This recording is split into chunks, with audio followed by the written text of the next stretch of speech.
धन्यवाद कि आपने जिस बदलाव की बात होती है, देखिए सामाजिक जागरूकता के दो तरीके हो सकते हैं। एक तरीका तो ये है कि मंच से सीधे सीधे आरएसएस, बीजेपी, मौजूदा सरकार को हर बात के लिए जिम्मेदार ठहरा दिया जाए।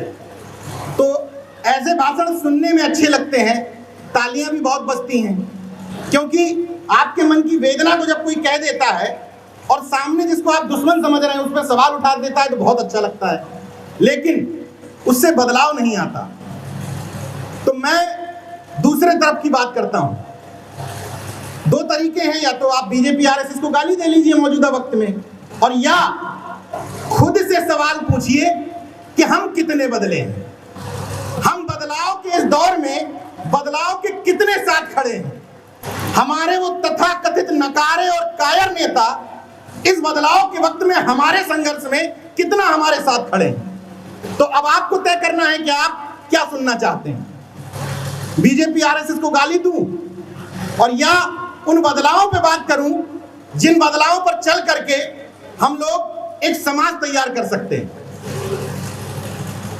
लक्ष्मण जी बड़े भाई हैं मेरे, बीमार थे, कल थोड़ा सा स्थिति डावाडोल थी, लेकिन फिर भी हम लोगों ने अनुरोध किया कि आयोजकों का बहुत मन है कि ये कॉम्बिनेशन वहां पहुंच जाए अयोध्या।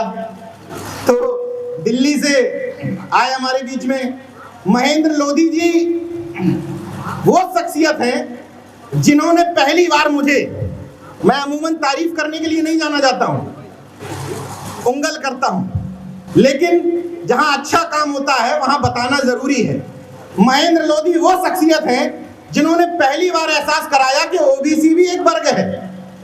उत्तर प्रदेश में ओबीसी के नाम पर तमाम सारे संगठन काम कर रहे हैं, मगर ओबीसी एक वर्ग है, ये महेंद्र लोधी जी और ओबीसी महासभा ने मध्य प्रदेश में बहुत अच्छी तरह से बताया है। जब वहां ओबीसी का प्रदर्शन होता है तो मतलब ओबीसी का ही होता है। तो ऐसे तमाम सारे लोगों को आपने जोड़ लिया, इसके लिए धन्यवाद है। आयोजकों को दो महत्वपूर्ण बातों के लिए धन्यवाद है कि आपने मंच पर कोई तस्वीर नहीं लगाई और किसी को पुजवाया नहीं हमारे हाथों, इसके लिए बहुत बहुत धन्यवाद है। आपने न दीपक जलवाया, न अगरबत्ती दिखवाई, न माला चढ़वाई, इसके लिए बहुत बहुत धन्यवाद है। और इसके लिए भी धन्यवाद है कि हम लोगों को भी सामान्य लोगों का भाई बने रहने दिया, माला नहीं लटकाई। अमूमन कार्यक्रम इसी तरीके से होने चाहिए, ना किसी तस्वीरों पर माला चढ़वाओ ना हमारे ऊपर चढ़वाओ, हम अभी जिंदा हैं, मुर्दा नहीं है। इसलिए आयोजकों को इस बात के लिए धन्यवाद है। अब आता हूं मूल मुद्दे पर। चूंकि आज शहादत दिवस है वीरांगना फूलन देवी का, तो सवाल मन में यह भी है कि फूलन देवी वीरांगना क्यों थी। तमाम लोगों के जहन में ये सवाल होगा। मैंने जब जालौन जिले में एक कार्यक्रम आयोजित करवाया था फूलन देवी पर, तो चूंकि फूलन देवी वहीं की रहने वाली थी, तो भी वहां के लोगों ने मेरे ऊपर सवाल उठाया था कि फूलन देवी वीरांगना क्यों। तो भाई मैं तो उन लोगों से कहता हूं जो हमें कहते हैं कि भाई आप पूजा पाठ नहीं करते हैं, आप देवी देवताओं को नहीं मानते हैं, तो मैं उन्हीं लोगों से कहना चाहता हूं कि आपका कोई देवी या कोई देवता ऐसा है नहीं जो अस्त्र शस्त्र ना लिए हो। कोई देवी देवता है जिसके हाथ में अस्त्र शस्त्र ना हो, चाहे वो 2 भुजाओं वाले हों, 8 भुजाओं वाले हों, 9 भुजाओं वाले हों, सबके हाथ में कोई ना कोई अस्त्र जरूर है। और आपने उनको देवी कहा आपके शब्दों में, जिसने दुष्टों का संहार किया। तो फूलन देवी ने क्या किया? क्या किया? दुष्टों का संहार किया। और फूलन देवी के भी जब तस्वीर देखते हैं तो हथियार है हाथों में भी और माला भी लटकी है। तो अब बताइए कि उन्हीं के शब्दों में, भाई हम कुछ नहीं जानते, उन्हीं के धर्मशास्त्रों के हिसाब से फूलन देवी देवी हुई कि नहीं, तो फिर तकलीफ कहां है? भाई हम अपनी परिभाषा नहीं बता रहे हैं, हम आपके हिसाब से ही परिभाषा बता रहे हैं कि फूलन देवी वीरांगना क्यों। और फूलन देवी जैसी वीरांगना अगर हमारे घरों में पैदा हो जाए तो जो नपुंसक किस्म के बलात्कारी है ना, उनकी हालत खराब हो जाएगी और जो बलात्कार का रेशियो है वो आधा कम हो जाएगा। अपने अपने घरों में सिर्फ फूलन देवी पैदा करो, अपने अपने घरों में सावित्री बाई फूले, पूजा देवी पासी, रमाई, अवंती बाई लोधी, झलकारी बाई पैदा करो, समस्या नहीं रह जाएगी, खुद ही निपटा लेंगी ये सब आदि दिक्कतों को। अब एक दूसरी समस्या पर आता हूं। अभी बताया गया कि फूलन देवी जी जो पूर्व सांसद थी वो जालौन जिले के एक गुढ़ा गांव की थी। फूलन देवी जी के गांव जिस क्षेत्र में पड़ता है उस विधानसभा का नाम है कालपी विधानसभा। कालपी विधानसभा से उन्हीं का नाम लेकर के अपनी राजनीतिक दुकानदारी चलाने वाली एक पार्टी जिसका नाम है निषाद पार्टी, उसने एक ठाकुर समाज के व्यक्ति को टिकट दिया। सही किया या गलत? गलत किया। यही सोचते हुए मैं फूलन देवी जी के गांव गया। मैंने कहा वहां के गांव के लोगों से प्रतिक्रिया लेता हूं जरा कि इस गांव के लोग क्या सोचते हैं। जब उस गांव में घुसा तो जो लोग सड़क पे बैठे हुए थे उनसे मैंने पूछा, भैया आपके यहां से किसको टिकट हुआ है? अलग अलग पार्टियों से, तो अलग पार्टियों के नाम बताए। बोले भैया थरिया भरा भोजन, मतलब भोजन भरी थाली, मतलब निषाद पार्टी का चुनाव चिन्ह है, हम उसको वोट देंगे। हमने किस समाज से हो? बोले केवट समाज से, निषाद समाज से। जिस फूलन देवी की लड़ाई जिस एक जाति से नहीं थी, जिस मानसिकता से थी, जिस मानसिकता के व्यक्ति को, हमारी लड़ाई किसी वर्ग या जाति से नहीं है। अगर ऐसा होता तो हम बीपी सिंह की जयंती न मना रहे होते। हम बीपी सिंह की जयंती मनाते हैं जबकि ठाकुर वर्ग के थे। हम अर्जुन सिंह को मानते हैं बल्कि ठाकुर वर्ग से थे, मानते हैं ना। हम राहुल शंकरत्यायन को मानते हैं जबकि ब्राह्मण थे। हम उस हिमांशु कुमार के साथ खड़े हैं जिनको आदिवासियों की लड़ाई लड़ने के लिए 5 लाख का जुर्माना हुआ है, बल्कि ब्राह्मण में जन्म लिया है। इसका मतलब हमारी लड़ाई उस सामंतवादी और मनुवादी मानसिकता से है जो किसी भी जाति वर्ग के व्यक्ति के अंदर हो सकती है। तो जिस व्यक्ति को वहां से टिकट दिया गया वो उसी सामंती मानसिकता का था। फिर भी वहां के निषाद लोग केवल फूलन देवी जी का घर छोड़ करके, उनकी माता से भी मिला, उनके परिवार के अन्य लोगों से मिला, फूलन देवी जी के घर को छोड़ करके सब लोग निषाद पार्टी के समर्थन में खड़े थे। इसको सही मानते हैं या गलत? गलत। तो अब सवाल यह है कि ऐसा हुआ क्यों? बीजेपी आरएसएस को गाली देने से समय मिल जाए तो इस पे भी चर्चा कर ली जाए कि ऐसा हुआ क्यों। ऐसा हुआ इसलिए क्योंकि हम लोगों ने सत्ता परिवर्तन पर फोकस किया। हम लोगों ने कांसीराम साहब की एक बात तो पकड़ ली कि सत्ता हर चीज की कुंजी है, लेकिन कांसीराम साहब की दूसरी बात नहीं समझी कि बिना सामाजिक सांस्कृतिक परिवर्तन हुए अगर सत्ता परिवर्तन होता है तो वह हमारे किसी काम का नहीं है। आपने ये लाइन नहीं पकड़ी। जब ये लाइन नहीं पकड़ी तो जिन लोगों को आप सत्ताओं में बैठालते रहे वो उसी मनुवाद और सामंतवाद की व्यवस्था के पोषक बने रहे। और उन लोगों ने जिस तरह का समाज डेवलप किया है, भाई डेवलप इसी तरह का समाज किया गया।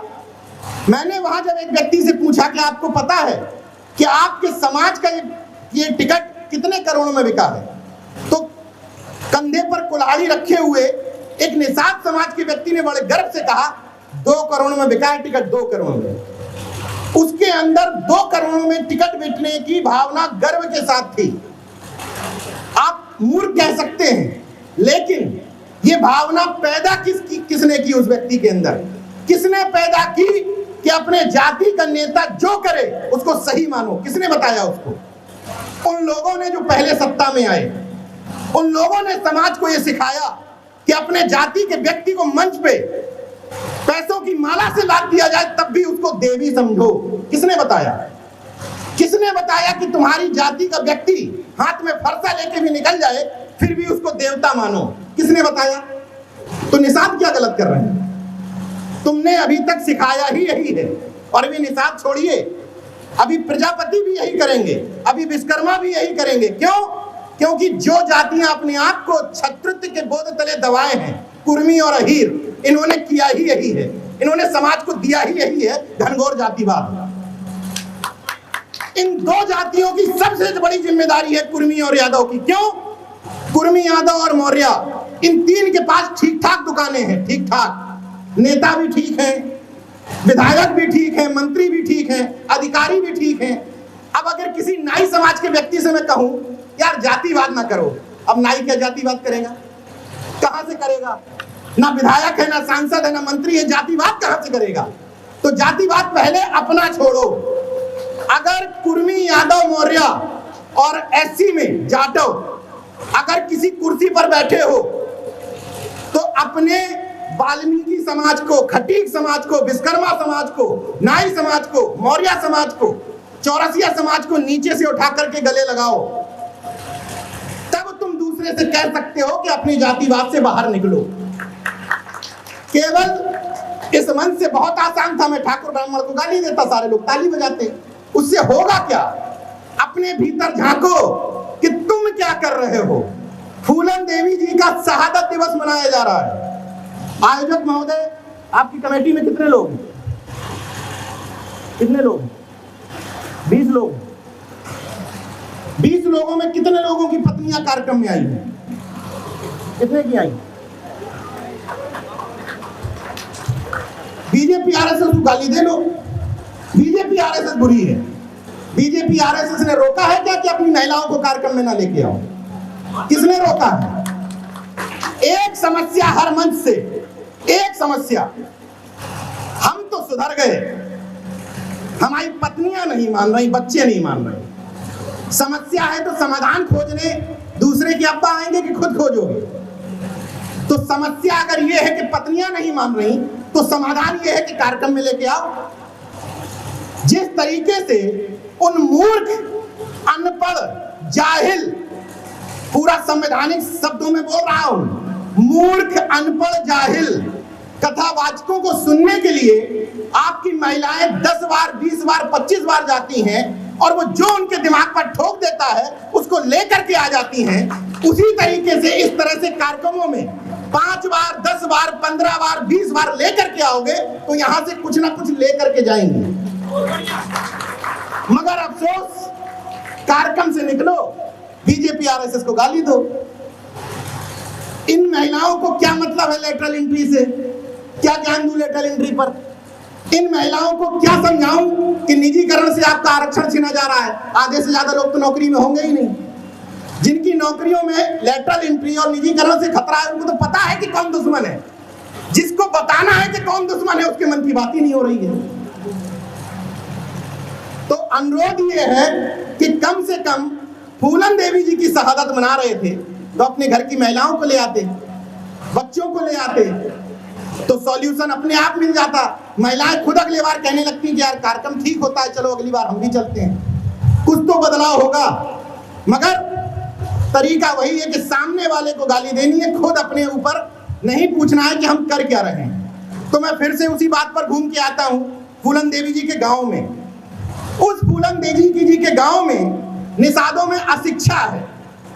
एक शिक्षा विभाग के अधिकारी ने मुझसे कहा कि नीरज भाई, आप जिस गांव में गए थे उस गांव में अशिक्षा बहुत है, इसलिए फूलन देवी जी से जुड़े हुए लोगों को यह पता ही नहीं होगा कि शेर सिंह राणा खुलेआम सांड की तरह घूम रहा है। पता ही नहीं होगा कि फूलन देवी जी का हत्यारा लगातार बेल पर बाहर है और उसको एक जाति के लोग लगातार हिंदू हृदय सम्राट बनाते हुए उसका सम्मान कर रहे हैं, ये पता ही नहीं होगा। तो मेरा अगला सवाल था कि अशिक्षा है किसकी वजह से? अशिक्षा है किसकी वजह से? बीजेपी की वजह से। कितने दिनों से बीजेपी है? मैं सिर्फ इन बातों से ये कहना चाह रहा हूं कि अपने इर्द गिर्द के लोगों से सवाल करो, खुद से सवाल करो कि हम इस बदलाव में कितने वाहक हैं। हैरत की बात देखिए कि अन्ना हजारे आंदोलन के समय में मैं हिंदुस्तान पेपर में काम करता था, मेरे अलावा तमाम सारे लोग अन्ना हजारे आंदोलन के समर्थन में थे, मैं विरोध में था। तो मेरे संपादक जी एक दिन बोले, नीरज भाई आप अन्ना आंदोलन के विरोध में क्यों हैं? तो मैंने कहा आप समर्थन में क्यों हैं? क्या है अन्ना आंदोलन में? तो बोले भ्रष्टाचार के विरोध में है। तो मैंने कहा कि आप कहते हैं कि मीडिया कहता है, खास तौर से दलाल, भांड, कॉरपोरेट, दरबारी मीडिया कहता है कि पूरा देश अन्ना के समर्थन में है। उस समय कहा गया था यही बात। तो पूरा देश अगर अन्ना के समर्थन में था, मतलब भ्रष्टाचार के विरोध में था, तो फिर उस समय भ्रष्टाचार कर कौन रहा था? सवाल है कि अगर पूरा देश भ्रष्टाचार के विरोध में था तो भ्रष्टाचार कर कौन रहा था? वही सवाल मेरा आप लोगों से है कि हर मंच पे कहा जाता है पाखंड अंधविश्वास का विरोध करो, लाल धागा काट लो, कावड़ में ना जाओ। तो अंधविश्वास और पाखंड कर कौन रहा है जब सब विरोध में है? कोई दूसरे ग्रह से आ रहे हैं क्या करने लोग?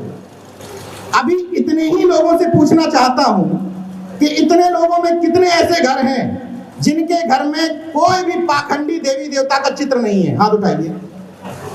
एक भी नहीं है इतने लोगों के घर में, ना कभी कोई। अच्छा, महिलाओं से पूछना चाहता हूं कितने लोग हैं ऐसे जो करवा चौथ व्रत नहीं रहती हैं? अच्छा, है ही कितने, लेकिन फिर भी बहुत लोग हैं। तो आप लोगों से अनुरोध है कि अपने जैसी महिलाएं तैयार करिए और उन महिलाओं को कार्यक्रम में लेके आइए और बताइए कि हम इतने सालों से करवा चौथ नहीं रह रहे हैं, हमारे पति देव अभी भी जीवित हैं। हमारी पत्नी नहीं रहती लेकिन हम तो जीवित हैं। तो इन प्रैक्टिकल को अपने मन में नहीं समेटना है, लेकिन धीरे धीरे इन बातों को चर्चा जरूर करना है, ये आपकी जिम्मेदारी बनती है। दूसरा सबसे महत्वपूर्ण सवाल है, इस मंच पर एक बदलाव हुआ है और उस बदलाव को अगर आप समझ पा रहे हैं तो ये समझिए कि जयंती है फूलन देवी की, लेकिन मुख्य अतिथि हैं लक्ष्मण यादव, दूसरे अतिथि हैं महेंद्र लोधी जी, तीसरे अतिथि हैं नीरज भाई पटेल जी और अमृता बौद्ध जी उसका अध्यक्षता कर रही हैं एक महिला होकर के। तो कुछ बदलाव समझ में आ रहा है। जब ये समस्या है कि बहुजन एकता आएगी कैसे, वो आएगी, संत जी ने अभी सुनाया ना गीत, संत जी जैसे लोगों के गीतों से आएगी। संत जी ने बड़ा दिल दिखाना होगा, बड़ा दिल। केवल अपनी अपनी जाति के महापुरुषों को पूजने से बहुजन यूनिटी नहीं बनेगी, बड़ा दिल दिखाना होगा, एक स्टेप आगे बढ़ना पड़ेगा। और सुनील निषाद जी, गुरु निषाद जी ने जो आज किया, जिस जाति का महापुरुष उस जाति का मुख्य अतिथि और अध्यक्षता कतई नहीं होनी चाहिए, ये हर कार्यक्रमों में शुरू करिए।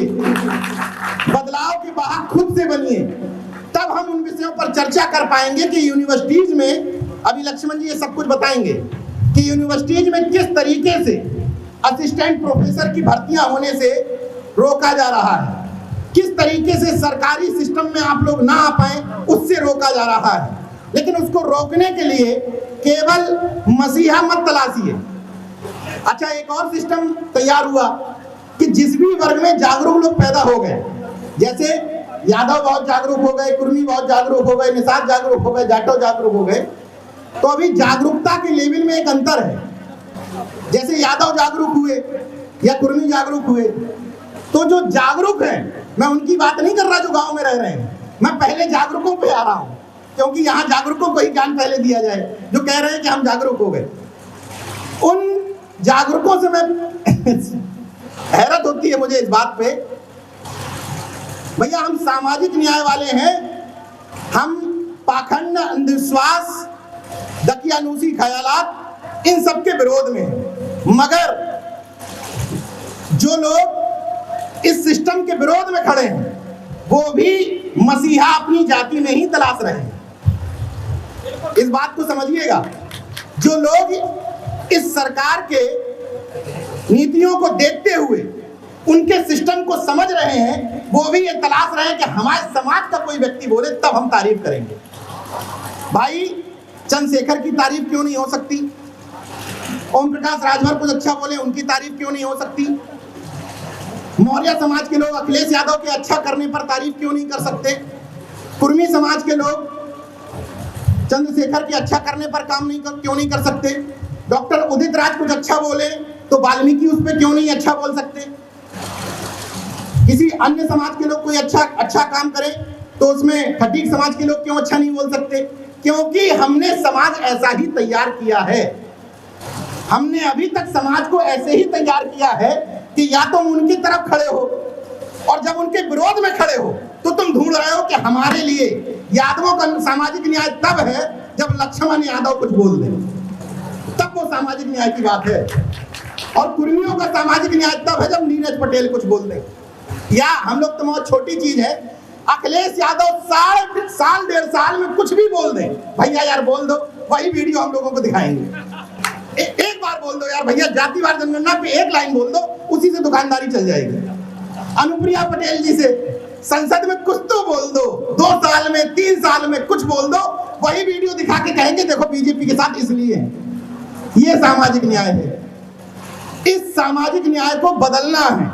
इसलिए बदलना है कि जब तक जाति के आधार पर वोट बैंक की बपौती बने रहोगे, तब तक जाति के नेता को यह पता रहेगा कि चाहे फरसा पकड़ ले और चाहे त्रिशूल पकड़ ले, चाहे गणेश पकड़ ले सूंड वाले, ये वोट बैंक हिलेगा नहीं, क्योंकि ये सामाजिक न्याय हम में ही ढूंढता है।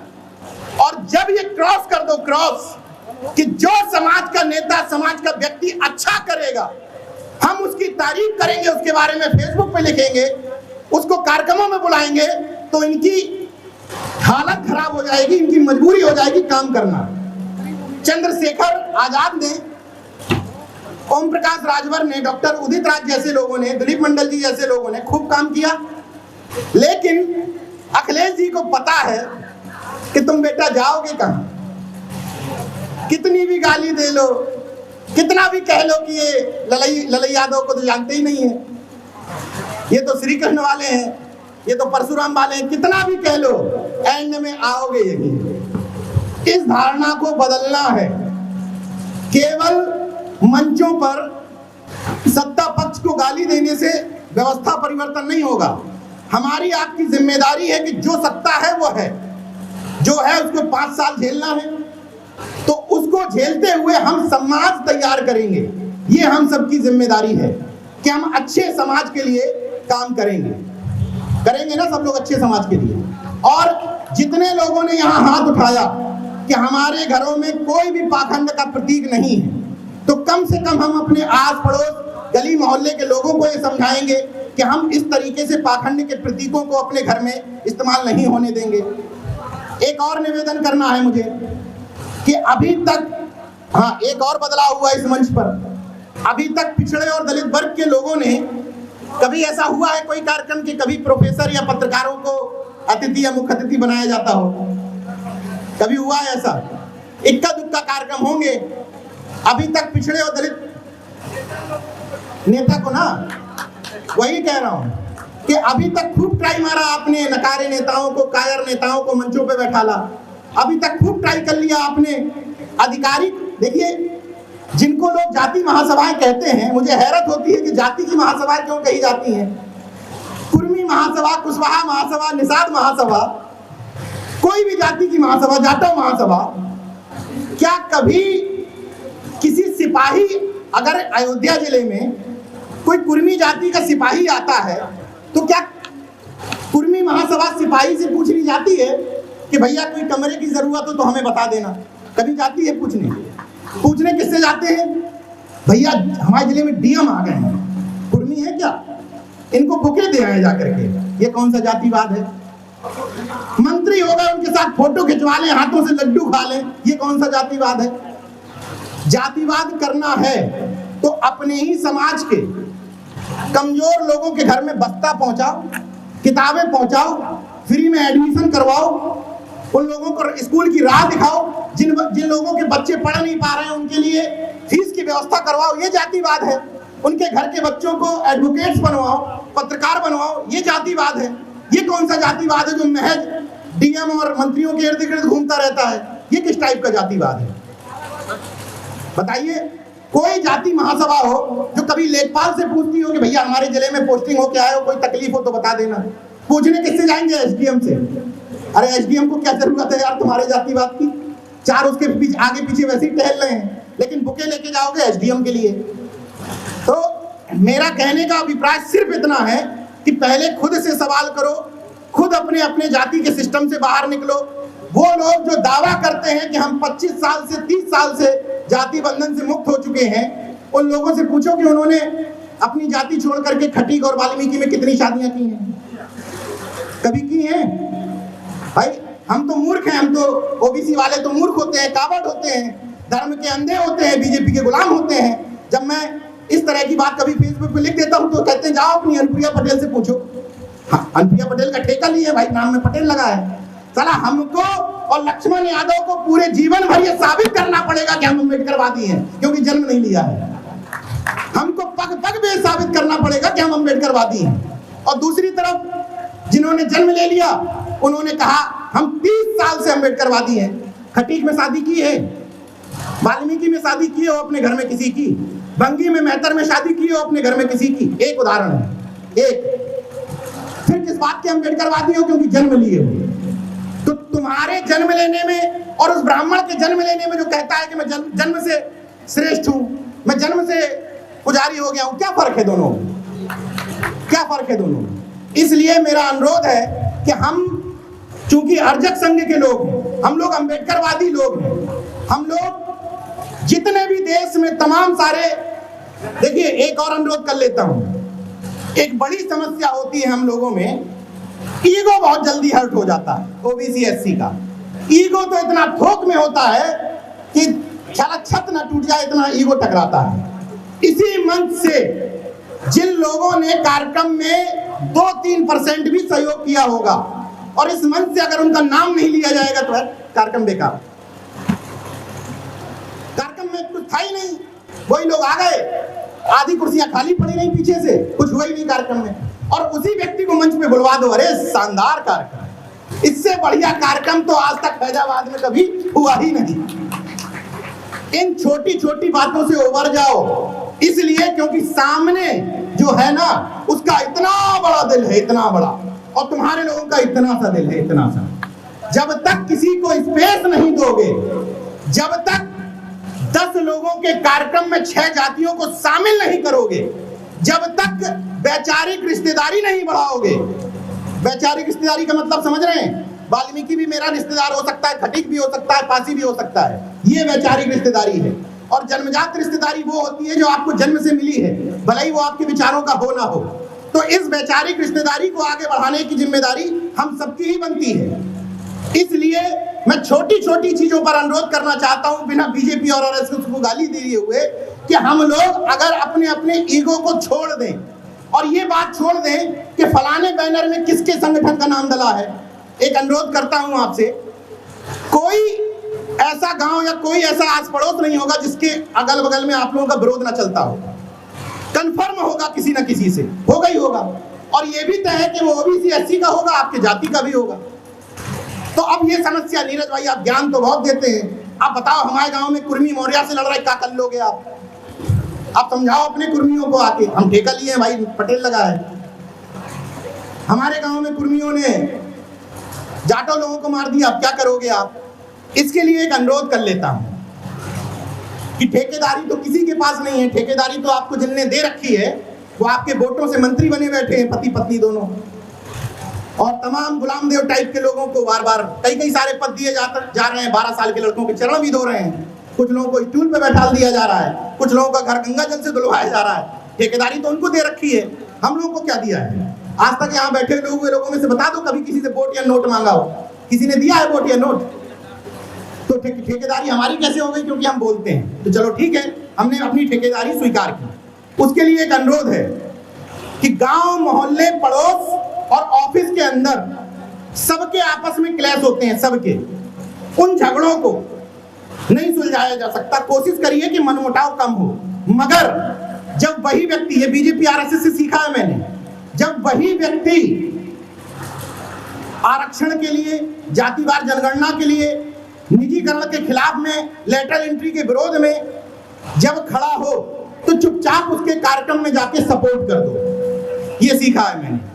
आपसी झगड़े कितने भी कर लो, जिन लोगों को आप गाली देते हो उनके आपस में कितने भी क्लैश हो, लेकिन जब उनको ये पता होता है कि मोहल्ले में हमें पिछड़े या दलित समाज के किसी व्यक्ति को दबाना है तो एक हो जाते हैं कि नहीं? ऐसा नहीं है कि उनमें आपस में झगड़े नहीं हैं, उनमें भी हजारों संगठन हैं, मगर जब आपको नुकसान पहुंचाना होता है, अपने सवर्ण आरक्षण को लागू करवाना होता है, तब सब एक हो जाते हैं। वैसे ही आप खूब लड़ लो, पट्टीदारी का झगड़ा कर लो, 2 इंच 1 इंच की जमीन के लिए भी लड़ लो, लेकिन जब मुद्दों की बात हो तब एक हो जाओ, चुपके से समर्थन कर दो। मैं तो यहाँ तक कहता हूं कि अपने कानों से सुन लो कि फलाना व्यक्ति आपका विरोध कर रहा है, आपके लिए उल्टा सीधा बक रहा है। मैं अपने से बता रहा हूं, कई लोगों को मैं सुन चुका हूं कि यार नीरज भाई बहुत अकड़ में रहते हैं, अपने घमंड में रहते हैं, फिर भी अगर वो व्यक्ति जातिवार जनगणना पर कार्यक्रम करेगा तो अपना पैसा लगा के जाऊंगा उसके कार्यक्रम में। हमें बीजेपी आरएसएस से कुछ मत सीखो, बड़ा दिल करना सीख लो। कितना भी तुम कह लो कि राष्ट्रपति मुखौटा है, भाई इतना तो कंफर्म है कि जब बीजेपी आरएसएस आपके किसी व्यक्ति को चुनती है तो उसमें कुछ क्वालिफिकेशन फिक्स है। जैसे उसको मूक बधिर होना चाहिए, अपने समाजों की समस्याओं पर मुंह खोलने वाला ना होना चाहिए, अपने भाषणों में बीच बीच में राम को ले आने वाला, महाभारत के पात्रों को ले आने वाला होना चाहिए, अपने भाषणों में बीच बीच में पौराणिक काल्पनिक चीजों का वर्णन करना चाहिए, दकियानुसी होना चाहिए, वैज्ञानिक अवैज्ञानिक सोच रखने वाला होना चाहिए, पाखंड पोंगापंथ को बढ़ावा देने वाला होना चाहिए। समाज में भाई ये बात हो सकता है कि असंवैधानिक हो, लेकिन फिर भी कहूंगा और ठोक के कहूंगा क्योंकि मेरी रिसर्च है। पूर्व राष्ट्रपति जब राष्ट्रपति भवन से बाहर निकले, जब रिसर्च करिएगा, एक भी बात बिना रिसर्च के नहीं बोलता हूं। पूर्व राष्ट्रपति महोदय जब राष्ट्रपति भवन से बाहर निकले तब कहीं ना कहीं माथा टेकने और अपनी बेइज्जती करवाने जरूर गए। रिसर्च कर लीजिएगा इस बात को। जब उनको राष्ट्रपति भवन से निकाला गया तब कहा गया कि अपने समाज को गुलाम बनाने के लिए माथा टेकने जाओ। मौजूदा राष्ट्रपति महोदय को हमें गर्व है कि हमारे समाज की कोई महिला राष्ट्रपति बनी है, हमें भी गर्व है, लेकिन हमें शर्म है कि उस महिला के राष्ट्रपति बनने के बाद इन अनपढ़ जाहिल ब्राह्मणों की ये हिम्मत हो गई कि उसको शुद्धिकरण करे। मुझे शर्म है इस बात पे। जितना गर्व है उससे ज्यादा कहीं शर्म है कि उस महिला की डिग्निटी, उस महिला की काबिलियत ये है कि राष्ट्रपति उम्मीदवार घोषित करने के बाद वो नंदी के कान में मनोकामना मांगने जाए। मुझे शर्म है इस बात पर कि वो झाड़ू लगाने जाए राष्ट्रपति का उम्मीदवार बनने के बाद।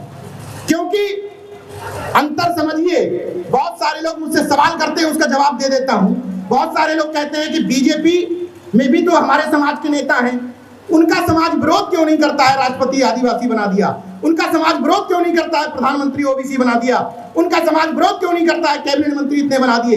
इसलिए विरोध नहीं करता है कि जब उनके समाज का व्यक्ति आपके यहाँ आता है तो सतीश चंद्र मिश्रा बन जाता है, इसलिए नहीं करता है और पूरी पार्टी कैप्चर कर लेता है। जब उनके समाज का व्यक्ति आपके यहाँ आता है तो उदयवीर सिंह बनकर के अखिलेश यादव से पूरे टिकट वितरण करवाता है और फंटी का बंटाधार कर देता है। जब उनका व्यक्ति आपके यहाँ आता है तो हाथों में फरसा पकड़वा देता है और त्रिशूल पकड़वा देता है। लेकिन आपके व्यक्ति की हिम्मत है कि जाकर के उनके हाथ में संविधान की प्रस्तावना एक कार्यक्रम में करवा दे। एक में हिम्मत हमें मान लूंगा कि पिछले और दलित वर्ग का व्यक्ति है। जब उनका व्यक्ति आपकी तरफ आता है तो अपनी विचारधारा को लात मार करके आता है, और जब आपका व्यक्ति वहां जाता है तो उनकी विचारधारा के चरणों में सर रख करके उस तरफ जाता है। ये अंतर है, इस अंतर को समझिए। अभी बहुत सारे लोगों को सुनना है, ज्ञान गंगा तो ऐसे चलती रहेगी। अनुरोध सिर्फ इतना है कि जितना वक्त मनुवाद, सामंतवाद, ब्राह्मणवाद, बीजेपी, आरएसएस, योगी, मोदी को गाली देने में लगाते हो, उतना वक्त अपने भाइयों को जगाने में लगा दो। जितना वक्त इस बात में लगाते हो, कुर्मी, मौर्य, लोधी, भाजपाई हो गए नीरज भैया, इनको समझाओ। कुर्मी, मौर्य, लोधी, निषाद भाजपाई होते तो ये कार्यक्रम कौन करवा रहा हो? भाजपाई नहीं है। तुमने बड़ा दिल नहीं दिखाया, तुमने अपने भाई को नीचे से उठा करके गले नहीं लगाया, इसलिए वो उनके बहकावे में चले गए। जिनको तुम मुखौटा कहते हो, तुम्हारी भी तो सरकारें थी, तुम स्टूल वाला एक डिप्टी सीएम ही बना देते। आज जिसको तुम डिप्टी सीएम कह रहे हो कि स्टूल मंत्री है, तुमने स्टूल मंत्री भी तो तैयार नहीं किया। जिस द्रौपदी मुर्मू को आज हम आप बैठ करके यहाँ कह रहे हैं कि मुखौटा है, तो पहले कांग्रेस की सरकार थी, तुमने क्यों नहीं बना दिया? क्यों नहीं बना दिया? बिहार में जब मौका मिला लालू यादव जी को, क्यों नहीं बना दिया? ये बातें कह दो तो समाजद्रोही हूं, लेकिन मैं समाज को तैयार करने आया हूं, आपके मन की बातें, लोभावनी बातें करने नहीं आया हूं। मैं चाहता हूं कि अंदर से भीतर से हमारा सब समाज तैयार हो। अर्जक संघ के कुछ लोग बैठे हैं, यहाँ बैठे हैं, सीबी पटेल जी वगैरह तमाम लोग बैठे हुए हैं, हंस रहे हैं, वो समझ रहे हैं कि आगे क्या बात करूंगा। पूछिए सीबी पटेल जी से, सार्वजनिक मंच पे ये बात नहीं कहनी चाहिए लेकिन कह रहा हूं। सीबी पटेल जी ने ये बात इसलिए प्रूफ के साथ कह रहा हूं कि मैं जो बोल रहा हूं मैं वैसा ही जीवन जीता हूं। सीबी पटेल जी ने मुझे अर्जक संघ के कार्यक्रम में आयोजित किया, मैं कार्यक्रम में नहीं आया था, लखनऊ के कार्यक्रम में आया था। मैं क्यों नहीं आया था बता दीजिए? मैं बता देता हूं, क्योंकि कार्यक्रम का आयोजन कुर्मी छत्री भवन में था और मैंने इनसे कहा कि मैं छत्री कुर्मी हूं ही नहीं, मैं शूद्र हूं। पूछिए, सामने बैठे हैं। सीबी पटेल जी ने प्रतापगढ़ में कार्यक्रम रखा, लक्ष्मण भैया और मुझे बुलाया। उस कार्यक्रम में तादाद से ज्यादा कुर्मी थे। मैंने पूछिए टोका था कि नहीं टोका था? मैंने कहा नहीं आऊंगा कार्यक्रम में, इसमें कुर्मी ज्यादा है। ये भावना पैदा करनी पड़ेगी। केवल दूसरे के जातिवाद पर सवाल उठाने से काम नहीं बनेगा। छत्रित्व पता क्या होता है? जो अपने ऊपर 2 मिनट बोल दूं, जो अपने ऊपर छत्रित्व लादे रहते हैं, कुर्मी छत्री, अहीर छत्री, मौर्य छत्री और निषाद भी जल पछाड़ छत्री, जल पछाड़ छत्री है भाई। और प्रजापति तो ब्राह्मण है और नाई ब्राह्मण है, शर्मा लिखते हैं। तो इन छत्रित्व धारण किए हुए लोगों से पूछना चाहता हूं कि अगर वर्ण व्यवस्था में ट्रांसफर लेने का सिस्टम है कि ट्रांसफर हम ले लेते हैं, मतलब कुर्मी से हम छत्री में चले जाएंगे, तो जब ट्रांसफर ले ही रहे हो तो डायरेक्ट छत्री क्यों नहीं बन जाते? दोयम दर्जे वाला क्यों अपना रहे हो? डायरेक्ट ब्राह्मण बन जाओ भाई, कुर्मी ब्राह्मण और सब लिखना शुरू कर दो। जब ट्रांसफर मिल ही रहा है तो डायरेक्ट ऊपर वाला ले लो। अब जो मैं कई मंचों पर कह चुका हूं, छत्रित्व पता क्या होता है? ये बात सही है कि यहाँ पर बैठी हुई कोई कौम ऐसी नहीं होगी जिस कौम के पूर्वज राजे महाराजा न रहे हो, कोई कौम ऐसी नहीं होगी। हर पूर्वज के कौम राजे महाराजे थे, लेकिन ट्रांसफर लेने की जरूरत क्या है? छत्रित्व का मतलब यह होता है कि किसी भी जाति का व्यक्ति अगर कुर्सी पर बैठा है, उसका छत्रित्व पता क्या है?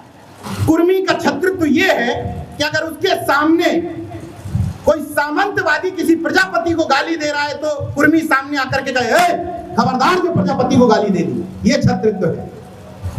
अहीरों का छत्रित्व यह है कि तुम्हारे सामने अगर कोई विश्वकर्मा को मार रहा है, तुम सामने आ जाओ, तो ये छत्रित्व है। ये झूठा छत्री लगा लेने से, छतरी टांग लेने से समाज का मान सम्मान नहीं बढ़ रहा है। तुम ये साबित कर रहे हो समय समय पर कि तुम इंफीरियरिटी कॉम्प्लेक्स में जी रहे हो, तुम्हें अपने समाज पर गर्व ही नहीं है। जाति गर्व का विषय नहीं है, शर्म का विषय है। मगर ये समाज, हमारा पूरा बहुजन समाज, पूरा तार्किक समाज गर्व का विषय है। इन्हीं शब्दों के साथ अपनी बात खत्म करता हूं। महेंद्र भाई और लक्ष्मण जी अभी विस्तार से आपको तमाम सारी चीजें समझाएंगे। अंतिम बातों के साथ अपनी बात खत्म करूंगा कि किसी के कद को बढ़ाना, किसी के कद को घटाना मुझे आता नहीं हूं मोहतरम को मोहतरम कहना।